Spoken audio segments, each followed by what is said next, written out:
Analyse du 1er mars. Bon, le marché commence à être vraiment intéressant. Bon, ça ne veut pas dire qu'on ne peut pas faire un nouveau point bas, mais pour l'instant, on vient de casser, par exemple, la structure, là, ici, notre MSB. Après, à partir de là, il y a deux possibilités. J'ai déjà marqué des niveaux à surveiller en rectangle blanc. Ben, ça, on consolide avant de casser. Et si jamais on casse, il faut s'attendre à une bougie impulsive. Avant de consolider, probablement continuer. Parce que si on casse, ça veut dire qu'il y a des shorts qui vont devoir clôturer ou seront forcés de clôturer leur position. D'ailleurs, si on vient là ici, on peut voir que ça commence déjà. Par exemple, le prix est monté de 9,3% ces derniers temps, depuis le point le plus bas jusqu'au point au niveau où on est actuellement. Pendant que les contrats ont clôturé de 5,78%. Donc, ça veut dire que la hausse qu'on a eue récemment, c'est plutôt des shorts qui ont pris leur profit ou qui ont été forcés de clôturer leur position. D'ailleurs, si on met la liquidité là ici, on peut voir qu'il y a plusieurs shorts en vert qui ont été forcés de clôturer leur position récemment. Si on compare par rapport aux longues.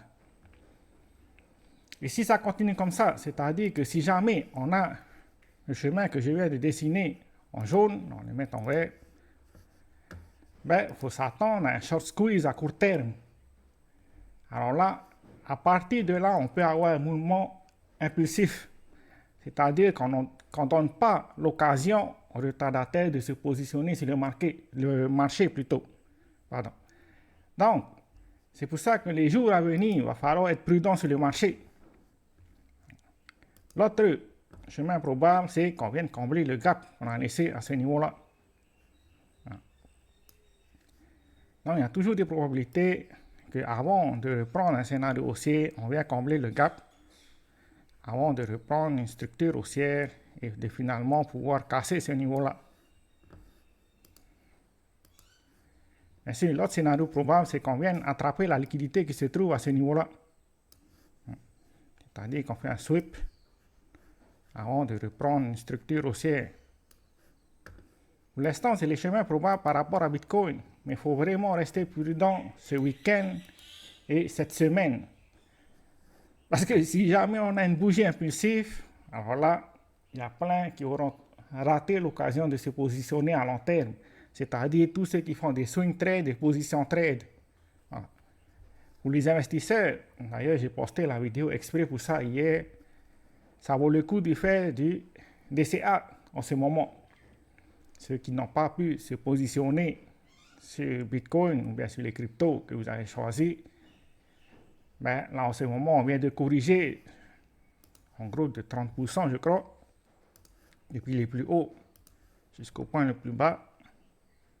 Voilà, on a fait 29%. Pour l'instant, ça vaut le coup de commencer à faire des DCA, probablement 20% du capital que vous avez réservé pour votre crypto. Vous pouvez commencer à investir maintenant. C'est des projets à long terme, bien sûr. C'est pas pour du trading. D'ailleurs, moi, j'ai commencé à me positionner hier. C'est tout ce qu'on a pour aujourd'hui. Ciao, ciao.